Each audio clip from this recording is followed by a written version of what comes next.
పరిశుద్ధుడా, మహోన్నతుడా, మహాశక్తి సంపన్నుడా, మీ ఘనమైన నామమునకు, శ్రేష్టమైన నామమునకు, శక్తి కలిగిన నామమునకు ప్రభు అయిన యేసుక్రీస్తు వారి పేరట స్తుతులు స్తోత్రములు చెల్లిస్తున్నాం. నాయన తండ్రి, మరింతవరకు మమ్ములను మా కుటుంబాలను కాచి కాపాడి సజీవులుగా ఉంచి మీ సన్నిధికి చేర్చి మీ మాటలు వినే గొప్ప భాగ్యాన్ని మాకు ప్రసాదించారు తండ్రి. అందును బట్టి క్రీస్తు వారి పేరట స్తుతులు స్తోత్రములు చెల్లిస్తున్నాం. నాయన మీ దాసుడునైన నేను మీ పక్షముగా నిలబడి తండ్రి, మీ గ్రంథములో నుండి మీ మాటలను తండ్రి మీ పిల్లలకు ప్రకటించడానికి సిద్ధపడుతూ ఉండగా చెప్పగలిగే మంచి సంయోచితమైన జ్ఞానమును మీ ఆత్మ సహాయమును నాకు అందించండి నాయన. వినుచున్న మీ పిల్లలకు అర్థం చేసుకునే మనసును, గ్రహించే హృదయమును దయచేయండి తండ్రి. మీ మాటలు తండ్రి కేవలం విని విడిచిపెట్టేసే వరంగా ఉండకుండా విన్న మాటలను అర్థం చేసుకుని గ్రహించి మా హృదయంలో భద్రపరుచుకుని ఆ మాటల ప్రకారంగా మేమందరం బ్రతుకుతూ మిమ్మల్ని మహింపరుస్తూ, ఘనపరుస్తూ, సంతోషపరుస్తూ మీ నామమునకు కీర్తి కలగజేస్తూ మీరిచ్చే పరలోక రాజ్యానికి మేమందరము చేరుకోవడానికి సహాయం చేయమని, కృప చూపించమని, దయ చూపించమని, మీ కృపలో భద్రపరిచి కాచి కాపాడమని మీ ప్రియకుమారుడును మా ప్రియరక్షకుడైన యేసుక్రీస్తు వారి పేరిట చిన్న ప్రార్థన అడిగి వేడుకొంచున్నాము తండ్రి, ఆమెన్. కూడి వచ్చినటువంటి సహోదరి సహోదరులందరికీ కూడా మన ప్రభువును రక్షకుడైన యేసుక్రీస్తు వారి పేరిట హృదయపూర్వకమైన వందనములు తెలియజేస్తున్నాను. అందరూ క్షేమంగా ఉన్నారు కదండి? క్షేమంగా ఉన్నారు కదా? సంతోషం. ఈరోజు ఒక మంచి పాఠాన్ని మనం నేర్చుకుందాం. ఈరోజు మనం నేర్చుకోబోయే పాఠం పేరు యేసుక్రీస్తు వారిని ఏ విధముగా ప్రకటించాలి. యేసుక్రీస్తు వారిని ఏ విధముగా ప్రకటించాలి అనే అంశాన్ని ఈరోజు మనం నేర్చుకుందాం. ప్రియులారా,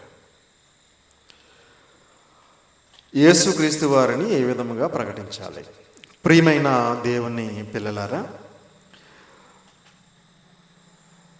ఈరోజు ప్రపంచవ్యాప్తంగా ఎంతోమంది సేవకులు అనబడుతున్నవారు, దైవజనులు అనబడుతున్నవారు, సువార్తికులు అనబడుతున్నవారు యేసుక్రీస్తు ప్రభులు వారి గురించి నిర్విరామంగా ప్రతిరోజు ఏదో ఒక చోట ప్రకటిస్తూనే ఉన్నారు ప్రపంచవ్యాప్తంగా. అయితే ఏమని ఎక్కువగా ప్రకటిస్తున్నారని మనం ఆలోచించగలిగితే, యేసుక్రీస్తు ప్రభులు వారిని నమ్మితే మనకు స్వస్థత జరుగుతుంది అని ఎక్కువగా ప్రకటిస్తూ ఉన్నారు. ఎక్కువగా ప్రపంచవ్యాప్తంగా యేసుక్రీస్తు వారిని ఏ విధంగా ప్రకటిస్తున్నారని మనం ఆలోచించగలిగితే, యేసుక్రీస్తు వారిని నమ్మండి, యేసుక్రీస్తు వారి దగ్గరికి రండి, మీకున్నటువంటి రోగాలు, అనారోగ్యాలు ఆయన స్వస్థపరుస్తాడు.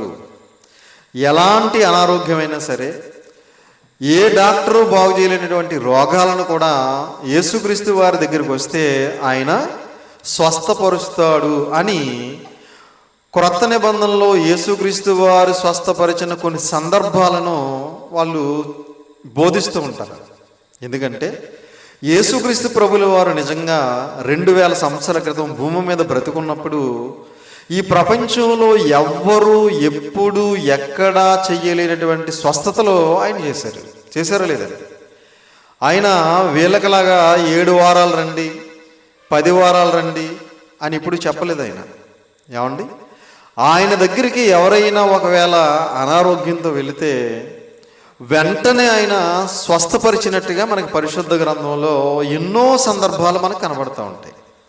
కుంటివారిని కానివ్వండి, గుడ్డివారిని కానివ్వండి, కుష్ఠరోగులను కానివ్వండి, పక్షవాయువుతో ఉన్నవారిని కానివ్వండి, ఇలా మనం ఆలోచిస్తే ఏ ఒక్కరిని చూసినా వెంటనే స్వస్థపరిచినట్టుగా మనకి పరిశుద్ధ గ్రంథంలో ఎన్నో సందర్భాలు మనకు కనబడుతూ ఉంటాయి. ఈ సందర్భాలను ఎత్తుకుని ఈరోజు చాలామంది సేవకులు ఏం చెప్తున్నారంటే, ఇదిగో యేసుక్రీస్తు వారి దగ్గరికి వస్తే మిమ్మల్ని యేసుక్రీస్తు వారు స్వస్థపరుస్తారు అని ఎక్కువగా ప్రకటిస్తున్నారు. యేసుక్రీస్తు వారిని అసలు ఏ విధంగా ప్రకటించాలి అనేది ఈరోజు చాలామంది సేవకులకు అర్థం కాలేదు. ప్రియమైన దేవుని పిల్లలారా, ఇప్పుడు స్వస్థపరుస్తాడు స్వస్థపరుస్తాడు స్వస్థపరుస్తాడు అని మనం బోధించినప్పుడు చాలామంది అనారోగ్యాలతో ఉన్నవారు వస్తారు, స్వస్థత పొందుకుంటారు. కొంతకాలం తర్వాత మరలా ఇంకొక రోగం ఏదో వస్తుంది. మనిషి అన్న తర్వాత రోగాలు అనేవి తప్పకుండా వస్తూ ఉంటాయి, పోతూ ఉంటాయి. అవునా? మరలా ఏదో ఒక రోగం వస్తుంది, మరలా యేసుక్రీస్తు దగ్గరికి వస్తారు. అప్పుడు రోగం పోలేదనుకోండి, అప్పుడు ఏం చేస్తారు వాళ్ళు? ఏమండి, నమ్ముతారు? అప్పుడు విడిచిపెట్టి వెళ్ళిపోతారు. యేసుక్రీస్తు వారు ఏదో అనుకున్నాం, ఆయన దగ్గరికి వెళ్ళినా కూడా మాకు స్వస్థత జరగలేదు అని చెప్పి చాలామంది నమ్మటానికి ముందుకు రారు. కాబట్టి స్వస్థతలు ఆశలు చూపించి మనం ఇప్పుడు కూడా క్రీస్తుని నమ్మించడానికి ప్రయత్నం చేయకూడదు. రోగం అనేది రావచ్చు, రాకపోవచ్చు. స్వస్థత అనేది జరగవచ్చు, జరగకపోవచ్చు. కేవలం స్వస్థతల కోసం యేసుక్రీస్తుని నమ్మండి అని చెప్పటం అనేది అది సరైనటువంటి విధానం కాదు. మొదటి శతాబ్దంలో అపోస్తులుడైన పౌలు గారు కానీ అపోస్తులు కానీ యేసుక్రీస్తు ప్రభులు వారిని ఏ విధంగా నమ్మమని మరి బోధించారో ఒకసారి మనం బైబిల్ గ్రంథంలోకి వెళ్ళి చూడగలిగితే, కొరింథీయులకు రాసిన మొదటి పత్రిక 1వ అధ్యాయం, కొరింథీయులకు రాసినటువంటి మొదటి పత్రిక 1వ అధ్యాయము 22-23 వచనాలు జాగ్రత్తగా చూడండి పిల్లలు. కొరింథీయులకు రాసినటువంటి మొదటి పత్రిక 1వ అధ్యాయము 22-23. యూదులు సూచక క్రియలు చేయమని అడుగుచున్నారు, గ్రీసు దేశస్థులు జ్ఞానమును వెతుకుచున్నారు. యూదులు ఏం చేస్తున్నారట? సూచక్రియలు వెతుకుచున్నారట. అంటే సూచక్రియలు అద్భుతాలు చేస్తాడేమో అని చూస్తున్నారట. అయితే గ్రీసు దేశస్థులు జ్ఞానమును వెతుకుచున్నారు. గ్రీసు దేశస్థులు జ్ఞానాన్ని వెతుకుతున్నారట. అయితే మేము సిలువ వేయబడిన క్రీస్తును ప్రకటించుచున్నాము. ఏమండి, అపోస్తులు ఎవరిని ప్రకటిస్తున్నారట? సిలువ వేయబడిన క్రీస్తును ప్రకటిస్తున్నారట. ఏమండి, స్వస్థతలు చేసిన క్రీస్తును ప్రకటించట్లేదు అపోస్తులు. బాగా వినాలి అందరూ కూడా. స్వస్థతలు చేసినటువంటి క్రీస్తును ప్రకటించట్లేదు అపోస్తులు. ఏమండి, క్రీస్తును నమ్మండి మీకు స్వస్థత జరుగుతుంది, క్రీస్తును నమ్మండి మీకు రోగాలు తగ్గుతాయి, క్రీస్తును నమ్మండి మీకు ఎలాంటి అనారోగ్యాలున్నా పోతాయి అని స్వస్థతలు చేసినటువంటి క్రీస్తును ప్రకటించట్లేదంట వీళ్ళు. ఏ క్రీస్తుని? సిలువ వేయబడినటువంటి క్రీస్తుని ప్రకటిస్తున్నారట. ప్రియమైన దేవుని పిల్లలారా, సిలువ వేయబడిన క్రీస్తును ప్రకటించాలి మనం, స్వస్థతలు చేసిన క్రీస్తును కాదు. ఎందుకంటే స్వస్థతలు చేసిన క్రీస్తును ప్రకటించామనుకోండి, స్వస్థతల కోసమే వస్తాడు. అంతేనండి. యేసుక్రీస్తు వారు స్వస్థత చేస్తాడు, యేసుక్రీస్తుని నమ్మండి అన్నామనుకో, కేవలం స్వస్థత కోసమే క్రీస్తు దగ్గరికి వస్తాడు. స్వస్థత జరిగిన తర్వాత వెళ్ళిపోతాడు. అదే సిలువ వేయబడిన క్రీస్తు గురించి ప్రకటించామనుకోండి, క్రీస్తు మన కోసం సిలువ వేయబడ్డాడు, మన పాపాల కోసం తన ప్రాణం పెట్టాడు, మన పాపాల కోసం తన పవిత్రమైన రక్తాన్ని చిందించాడు అని ప్రకటించామనుకోండి, అతను దేనికోసం వస్తాడు? పాపాలు కడిగి వేసుకోవడానికి వస్తాడు, పరలోకానికి వెళ్ళడానికి ప్రభు దగ్గరికి వస్తాడు. అంతే కదా. కాబట్టి మనం ఎప్పుడు కూడా సిలువ వేయబడినటువంటి క్రీస్తు గురించి ప్రకటించాలి తప్ప స్వస్థతలు చేసే క్రీస్తు గురించి మనం ప్రకటించకూడదు. ఈరోజు ఎక్కువ శాతం స్వస్థతల కోసం ప్రకటిస్తున్నారు. స్వస్థతల కోసం వస్తున్నారు, స్వస్థత పొందుకుంటున్నారు, వెళ్ళిపోతున్నారు. తర్వాత ఇంకా వాళ్ళు మారు మనసు పొందరు, బాప్తిసం పొందరు, వాళ్ళు దేవుని కోసం బ్రతకరు, పరలోకం వెళ్ళాలనే ఆలోచన వాళ్ళకి ఉండదు. కేవలం ఈ లోకంలో స్వస్థతల కోసం, రోగాలు తగ్గించుకోవడం కోసం మాత్రమే వస్తారు, తర్వాత మళ్ళీ వెళ్ళిపోతారు. కాబట్టి ప్రియమైన దేవుని పిల్లలారా, మనం ప్రకటించాల్సింది ఎవరినంటే సిలువ వేయబడినటువంటి క్రీస్తుని ప్రకటించాలి. మన కోసం సిలువ వేయబడ్డాడు, మన పాపాల కోసం సిలువ వేయబడ్డాడు, మనకు పాపక్షమాపణ ప్రసాదించడానికి సిలువ వేయబడ్డాడు, మనల్ని పాపం నుంచి విమోచించడానికి సిలువ వేయబడ్డాడని సిలువ వేయబడినటువంటి క్రీస్తుని ప్రకటించాలి మనం. మొదటి శతాబ్దంలో అపోస్తులు ఏం చేశారట? మేము సిలువ వేయబడిన క్రీస్తును ప్రకటించుచున్నాము. సిలువ వేయబడినటువంటి క్రీస్తును ప్రకటించాలి. ఈ మధ్యకాలంలో ఒక ఆయన ఏమని ప్రకటిస్తున్నాడంటే, సిలువేయబడ్డాడంట 3 మేకులు పీక్కోలేకపోయాడు సిలువలో అని ఒక ఆయన వ్యంగ్యంగా, వెటకారంగా క్రీస్తు గురించి ప్రకటిస్తున్నాడు వీధుల్లో తిరుగుతూ. మీ అందరికీ తెలుసో లేదో. ఏమండి, సిలువలో 3 మేకులు పీక్కోలపోయాడు, ఆయన దేవుడేంటి అని చాలా వ్యంగ్యంగా వెటకారంగా యేసుక్రీస్తు ప్రభుల వారిని అవమానపరుస్తున్నాడు ఆయన. ఏమండి, మీకు తెలిసే ఉంటుంది ఆయన ఎవరో. అయితే ప్రియమైన దేవుని పిల్లలారా, యేసుక్రీస్తు ప్రభుల వారు సిలువకు ఎందుకు అప్పగించబడ్డాడు, సిలువ ఎందుకు వేయించుకున్నాడు అనేది ఎవరికి అర్థం అవ్వలేదంటే ఈ వ్యంగ్యంగా వెటకారంగా మాట్లాడే వ్యక్తికి అర్థం కాలేదు. అసలు ఆయన సిలువకి ఎందుకు అప్పగించబడ్డాడో ఒకసారి మనం బైబిల్ గ్రంథంలోకి వెళ్ళి చూడగలిగితే అపోస్తుల కార్యములు 2వ అధ్యాయము, అపోస్తుల కార్యములు 2వ అధ్యాయము 23వ వచనం జాగ్రత్తగా చూడండి పిల్లారా. యేసుక్రీస్తు ప్రభులు వారు అసలు ఎందుకు సిలువకు అప్పగించబడ్డాడు, ఎందుకు సిలువ వేయించుకున్నాడు అనేది మనం చూడగలిగితే అపోస్తుల కార్యములు 2వ అధ్యాయము 23వ వచనం జాగ్రత్తగా చూడండి పిల్లారా. దేవుడు నిశ్చయించిన సంకల్పమును ఆయన భవిష్యత్ జ్ఞానమును అనుసరించి అప్పగింపబడిన ఈయనను మీరు దుష్టుల చేత సిలువ వేయించి చంపితిరి. ఎందుకు సిలువ వేయించుకున్నాడంట, ఎందుకు సిలువకు అప్పగించబడ్డాడంట యేసుక్రీస్తు వారు? అపోస్తుల కార్యాలు 2వ అధ్యాయం 23వ వచనం. దేవుడు నిశ్చయించిన సంకల్పము. యేసుక్రీస్తు ప్రభులు వారు సిలువలో మరణించాలి అనేది ఎవరి సంకల్పం? దేవుని సంకల్పం అది. ఏమండి, సిలువలో 3 మేకులు పీక్కోలేకపోయాడు, సిలువలోంచి తప్పించుకోలేకపోయాడు అని మాట్లాడుతున్నారు ఈరోజు చాలామంది. ఆయన సిలువలో మరణించకపోతే, ఆయన రక్తాన్ని చిందించకపోతే ప్రపంచ మానవాళికి పాపక్షమాపణ అనేది లేదు.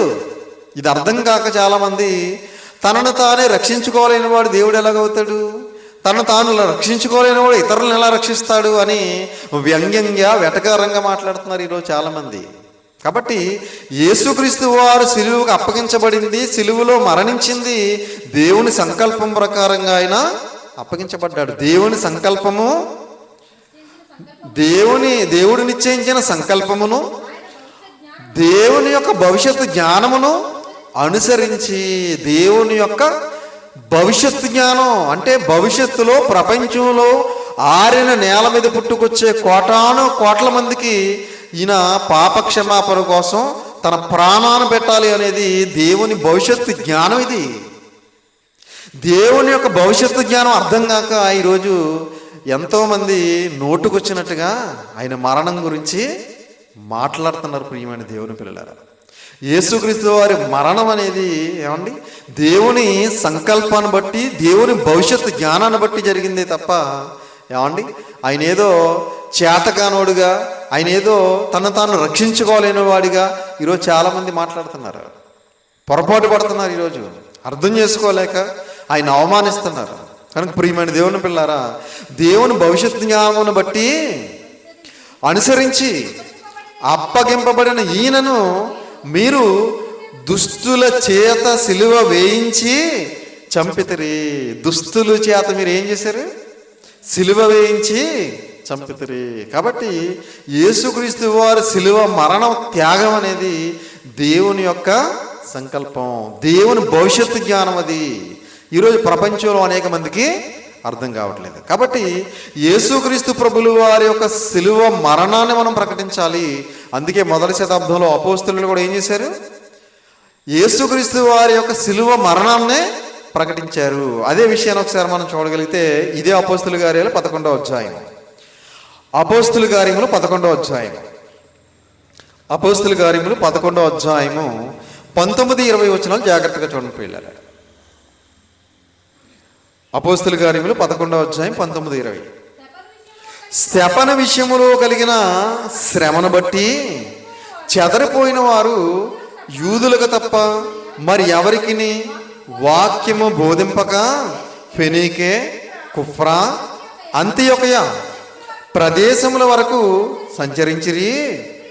కుప్రీయులు కొందరును కురేనీయులు కొందరును వారిలో ఉండిరి. వీరు అంతియొకయకు వచ్చి గ్రీసు దేశపు వారితో మాట్లాడుచు ప్రభు అయిన యేసును గూర్చిన సువార్త ప్రకటించిరి. ప్రభు అయిన యేసును గూర్చిన సువార్తను ప్రకటించిరి. ఏం ప్రకటించారట?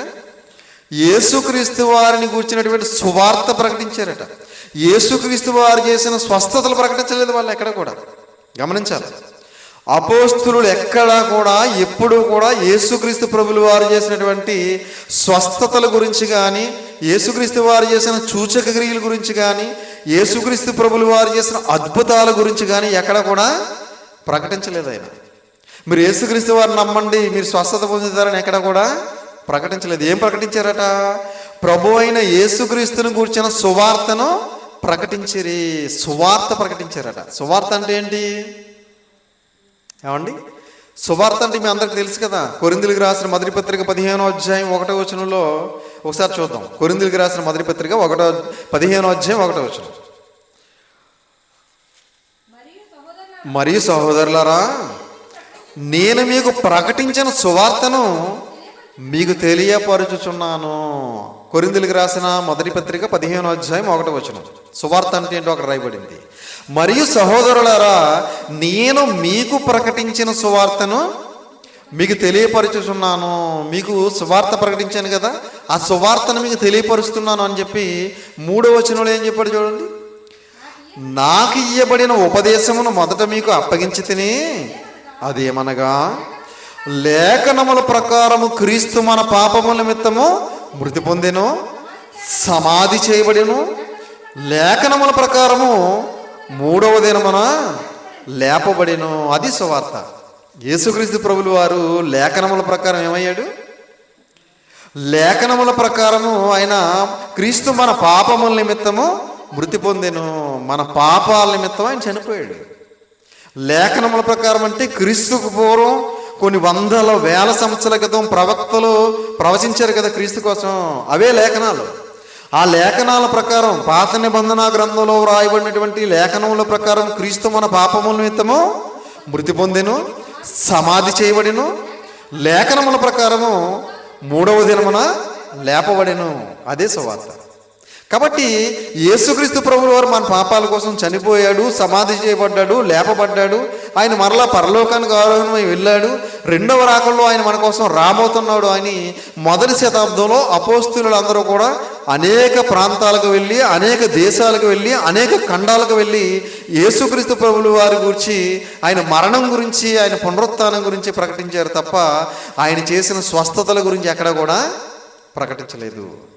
కాబట్టి యేసుక్రీస్తు వారి యొక్క శిలువ మరణ త్యాగాన్ని మనం ప్రకటించాలి. ఎందుకంటే ఆయన శిలువ మరణ త్యాగం చాలా గొప్పది. దాని మీదే ప్రపంచ క్రైస్తవ విశ్వాసం ఆధారపడి ఉంది. ఏమండి? యేసుక్రీస్తు వారి యొక్క శిలువ మరణ త్యాగం మీదే క్రైస్తవుల విశ్వాసం ఆధారపడి ఉంది. అంతే కదండి. లేకపోతే మనం ఆయన్ని నమ్మాల్సిన అవసరం ఏముంది చెప్పండి? ఆయన మన కోసం త్యాగం చేశాడు, రక్తాన్ని చిందించాడు, ప్రాణం పెట్టాడు కాబట్టి మనకు పాపక్షమాపణ వచ్చింది, మనకు పరలోకం వెళ్ళే అవకాశం వచ్చింది, మనం పరిశుద్ధులుగా మారే అవకాశం వచ్చింది. కాబట్టి మనం ప్రకటించాల్సింది దేనికోసం అంటే ఆయన శిలువ మరణ త్యాగాన్ని ప్రకటించాలి. మొదటి శతాబ్దంలో అపోస్తలులందరూ కూడా అదే ప్రకటించారు. మనం కూడా ఇప్పుడు యేసుక్రీస్తు వారి యొక్క శిలువ మరణ త్యాగాన్ని ప్రకటించాలి, శిలువ మరణాన్ని ప్రకటించాలి.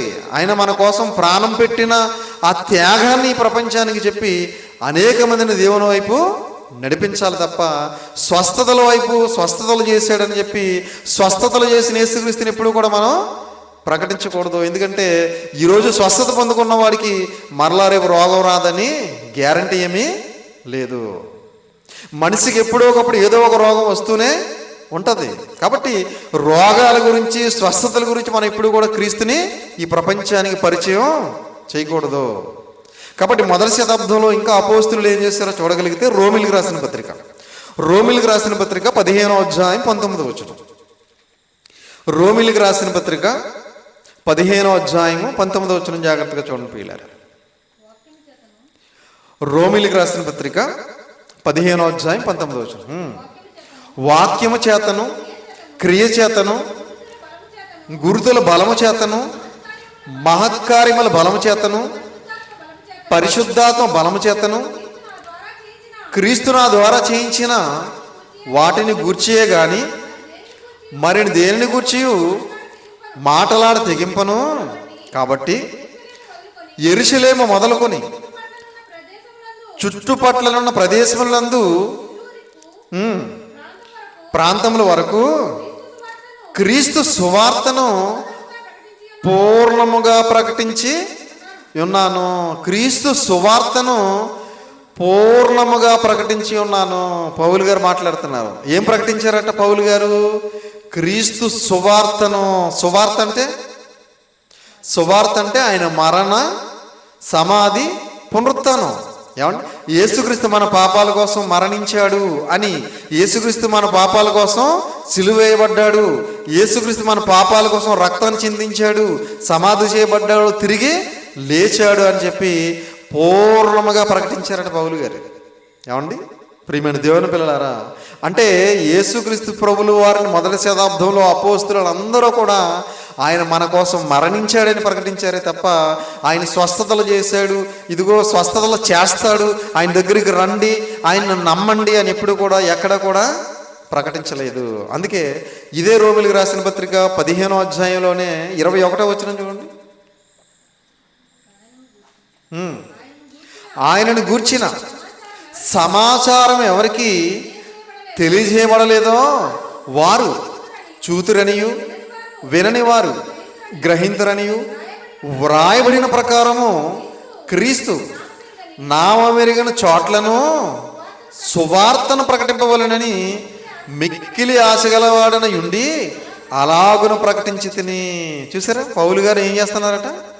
క్రీస్తు నామమెరిగిన చోట్లను సువార్తను ప్రకటింపవలెనని మిక్కిలి ఆశగలవాడనై ఉండి అలాగును ప్రకటించి తిని. క్రీస్తు నామము ఎరుగని చోట్ల, క్రీస్తు గురించి ఎక్కడెక్కడైతే ఎవరికైతే తెలియదో అక్కడికి వెళ్ళి ఇదిగో క్రీస్తు స్వస్థతలు చేస్తాడు, క్రీస్తు అనారోగ్యాలు తగ్గిస్తాడు, క్రీస్తు దగ్గరికి రండి అని ఎప్పుడు కూడా ప్రకటించలేదట. ఏం ప్రకటించాడు ఆయన?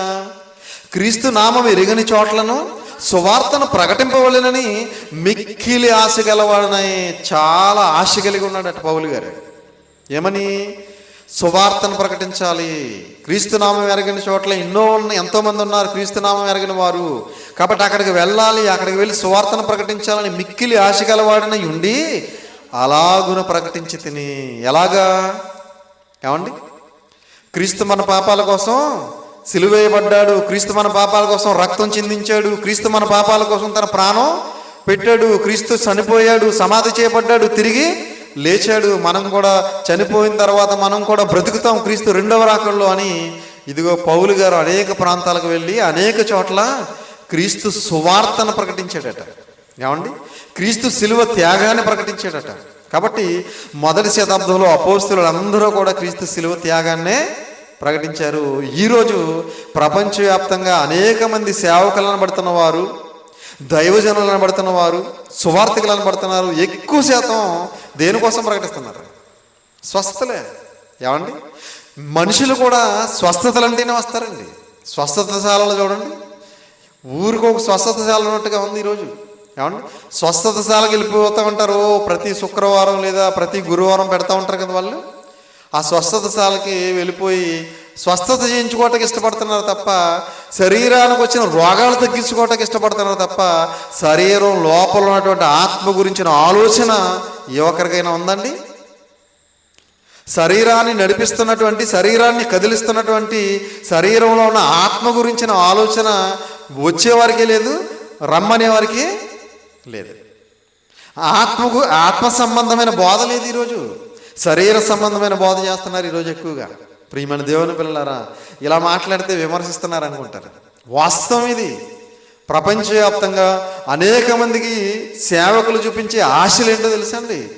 రోగాలు తగ్గిస్తాడు రండి అని చెప్పేవాళ్ళు తప్ప మీరు పరలోకం వెళతారు, మీ పాపాలు క్షమించబడతాయి రండి అని చెప్పేవాళ్ళు చాలా తక్కువ మంది ఉన్నారు పిల్లలు. కాబట్టి మీ పాపాలు క్షమించబడాలంటే, మీ పాపాలు కడిగివేయబడాలంటే, మీరు పరిశుద్ధులుగా మార్చబడాలంటే, మీరు పరలోకానికి వెళ్ళాలంటే, స్వర్గానికి వెళ్ళాలంటే క్రీస్తే మార్గం, క్రీస్తు దగ్గరికి రండి అని ప్రకటించాలి తప్ప మీ రోగాలు తగ్గుతాయి, మీ ఉద్యోగాలు వస్తాయి, మీకు వీసాలు వస్తాయి, మీకు పిల్లలు పడతారు, ఇవి కాదు మనం బోధించాల్సింది.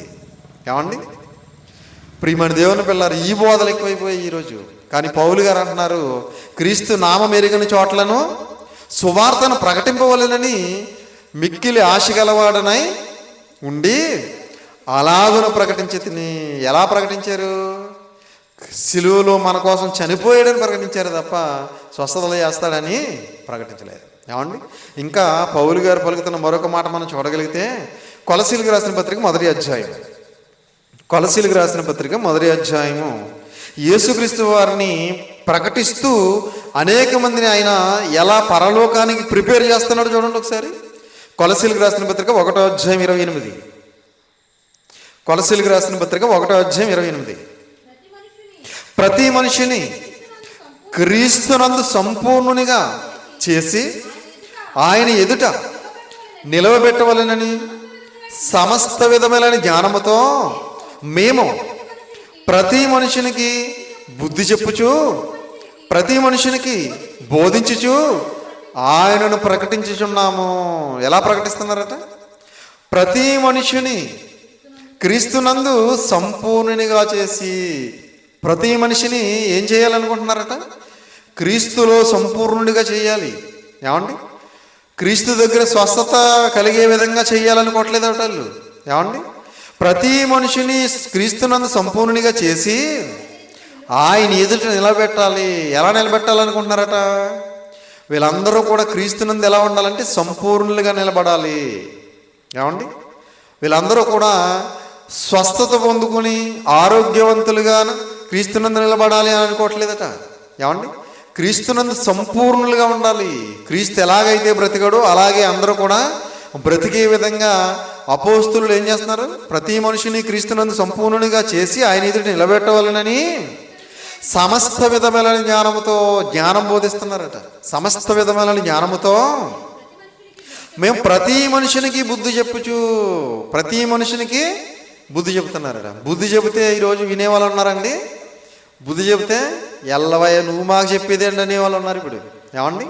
ప్రియమైన దేవుని పిల్లలారా, బుద్ధి చెప్పేస్తున్నాడు దేవుడు సేవకుడి ద్వారా అనుకునే పరిస్థితి లేదు ఈరోజు. ఏమండి? సేవకుడిని ఏమండి ఏదన్నా అన్నాడు అనుకోండి, సేవకుడి మీద రకరకాలుగా మాట్లాడుకునేవారు ఉన్నారు ఈరోజు. రకరకాలుగా దూషించే వాళ్ళు ఉన్నారు ఈరోజు. ఏమండి? రీసెంట్గా ఈ మధ్యకాలంలో ఒక ఆవిడ చనిపోయిందో చోట మేము సమాధి చేసాం.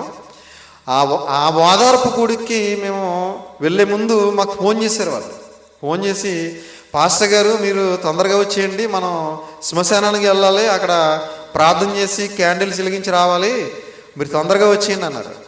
మేము అన్నాం, మేము వచ్చినప్పటికి లేట్ అవుతుంది, మేము సౌండ్ బాక్స్ పెట్టుకొస్తున్నాం, అందరికీ వాకింగ్ చెప్పాలి కదా, కాబట్టి మీరు వెళ్ళి ప్రార్థన చేసుకుని వచ్చేయండి, మేము ఈ లోపల వచ్చేస్తాం ఇంటికి అని చెప్పి అనేసరికి మేము వెళ్ళేసరికి వాళ్ళందరూ కూడా మా మీద ఎన్నో అనరాని మాటలు అన్నారట.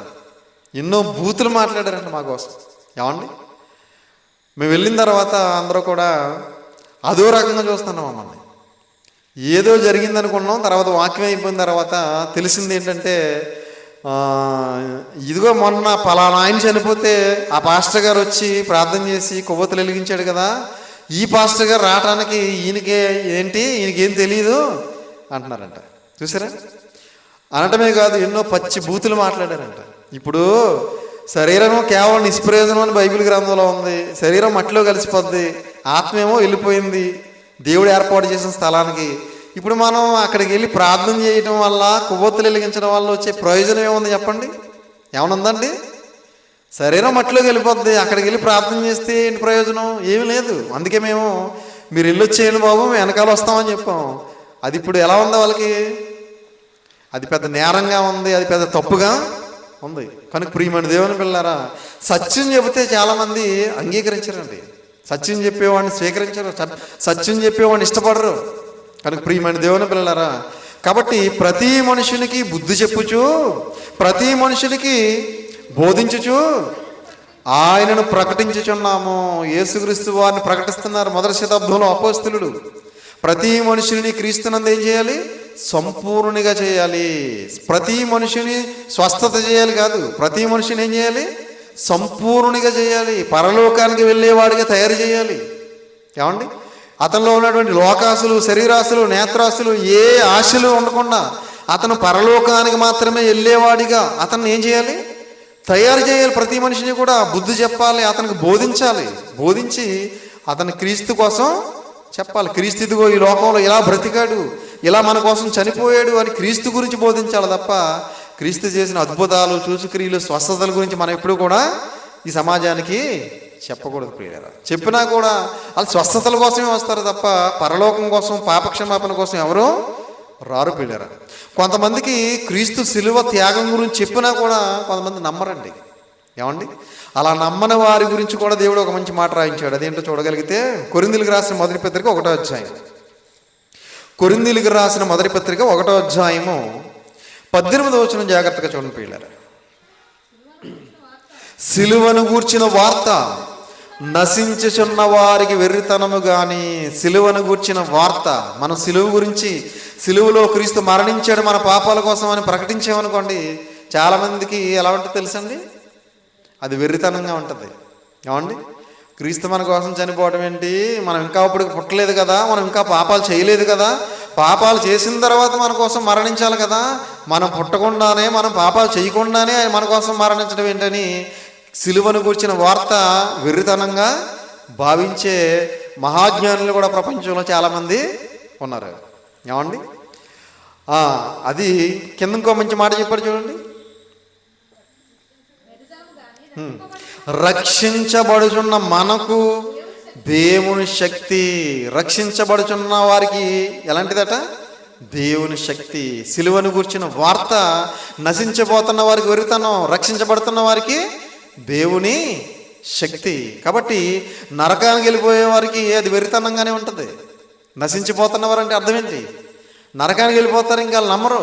ఏమన్నా వాళ్ళకి వెర్రితనంగా ఉంటుంది, వాళ్ళకి ఏదో అపహాస్యంగా ఉంటుంది, వాళ్ళకి ఏదో చేతకానితనంగా ఉంటుంది. ఎందుకంటే నమ్మే మనసు లేదు వాళ్ళకి. నరకానికి వెళ్ళిపోయి జాబితాలో ఉన్నారు కదా, కాబట్టి వెర్రితనంగా భావిస్తారు. కానీ నమ్మేవారికి ఎలా ఉందట, రక్షించబడే వారికి ఎలా ఉందట, ఇది దేవుని శక్తి. కాబట్టి ప్రియమైన దేవుని పిల్లారా, క్రీస్తుని మనం ఏ విధంగా ప్రకటించాలంటే, క్రీస్తు మన పాపాల కోసం చనిపోయాడు, సిలువ వేయబడ్డాడు, ఆయన రక్తాన్ని చిందించాడు, ఆయన రక్తంలోనే మనకేముంది, పాప క్షమాపణ ఉంది.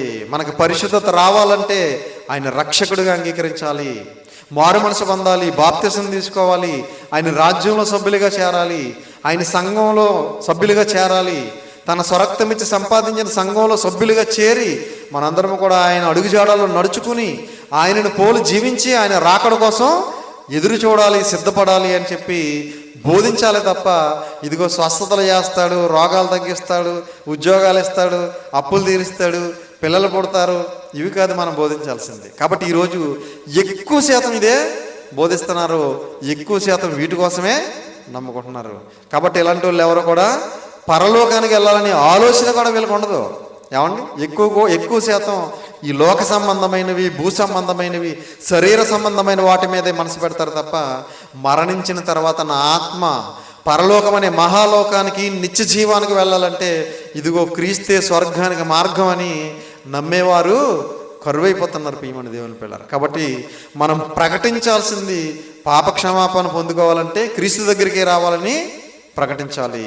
ఎందుకంటే ప్రపంచంలో పాపల కోసం ప్రాణం పెట్టిన దేవుడు అంటూ ఎవరైనా ఉన్నారంటే వన్ అండ్ ఓన్లీ యేసుక్రీస్తు వారు ఒక్కరే కనబడతారు మనకి, ఇంకెవరో లేరు ప్రపంచంలో. ఎంత సర్వే చేసినా కూడా యేసుక్రీస్తు వారు తప్ప ఇంకెవరో కనబడరు. కనుక యేసుక్రీస్తు వారు పాపాల కోసం మరణించాడని ప్రకటించాలి, సిలువ వేయబడ్డాడని ప్రకటించాలి, రక్తాన్ని చిందించాడని ప్రకటించాలి. కాబట్టి అందరము కూడా ఆ విధంగా ప్రకటించాలని ప్రేమపూర్వకంగా తెలియజేస్తూ ఈ మాటలు ముగిస్తున్నాను. తలలు వంచండి, ప్రార్థన చేసుకుందాం. ప్రార్థన. పరలోకమందున్న మమ్మల్ని కన్న తండ్రి, దయగలిగిన మా దేవ, కృప కలిగిన మా తండ్రి, మీ ఘనమైన నామమునకు, శ్రేష్టమైన నామమునకు, శక్తి కలిగిన నామమునకు ప్రభు అయిన యేసుక్రీస్తు వారి పేరిట స్తుతులు స్తోత్రాలు చెల్లిస్తున్నాం నాయన. తండ్రి, ఇప్పటి వరకు మీ పరిశుద్ధ గ్రంథంలో నుండి ఎన్నో విలువైన మాటలు మేము నేర్చుకున్నాం తండ్రి. మరి యేసుక్రీస్తు ప్రభుల వారిని ఈ ప్రపంచానికి, ఈ సమాజానికి ఏ విధంగా ప్రకటించాలి అని కొన్ని మాటలు మేము ఆలోచించాం తండ్రి. మరి స్వస్థపరిచే బోధలు మేము చేయకుండా తండ్రి, ఆయన మమ్మల్ని అందరినీ కూడా పరలోకానికి నడిపించడానికి ప్రాణం పెట్టాడని, రక్తాన్ని చిందించాడని, సిలువ వేయబడ్డాడని, తన ప్రాణాన్ని యవనప్రాయంలోని పణంగా పెట్టాడని, ఆయన సిలువ త్యాగ మరణం కోసం అనేక మందికి ప్రకటించి అనేక మందిని మీరు ఇచ్చి నిత్య రాజ్యానికి నడిపించడానికి సహాయం చేయండి తండ్రి. తలలో వచ్చి ప్రార్థన చేస్తున్న మమ్ములను, మా కుటుంబాలను దయతో జ్ఞాపకం చేసుకోండి ఆయన. మేమందరము కూడా తండ్రి, మీరు ఏర్పాటు చేసినటువంటి క్రీస్తు మార్గంలో, క్రీస్తు అడుగుజాడలో నడుచుకుంటూ, అనేక మందిని నడిపిస్తూ, క్రీస్తు వారిని పోలు జీవిస్తూ, క్రీస్తు రాకడ కోసం మేమందరము సిద్ధపాటు కలిగి మీరు ఇచ్చి నిత్య రాజ్యానికి మేమందరం చేరుకోవడానికి సహాయం చేయమని తలలో వంచి ప్రార్థన చేస్తున్న మమ్ములను, మా కుటుంబాలను మీ కృపలో భద్రపరిచి, బలపరిచి, బలమైన సాధనాలుగా మమ్మల్ని మీ సేవలో వాడుకుని మీరు ఇచ్చే నిత్యరాజ్యానికి మమ్మల్ని అందరినీ చేర్చుకోమని, పరసంబంధమైన ప్రతి ఆశీర్వాదంతో ఆశీర్వదించి దీవించమని, సమస్త మహిమ ఘనత ప్రభావాలు మీరే పొందుకోమని మీ ప్రియ కుమారుడును మా ప్రియరక్షకుడైన యేసుక్రీస్తు వారి అతి శ్రేష్టమైన నామమును బట్టి ఈ చిన్న ప్రార్థన అడిగి వేడుకొనిచున్నాము తండ్రి. ఆమేన్. అందరికీ వందనాలు.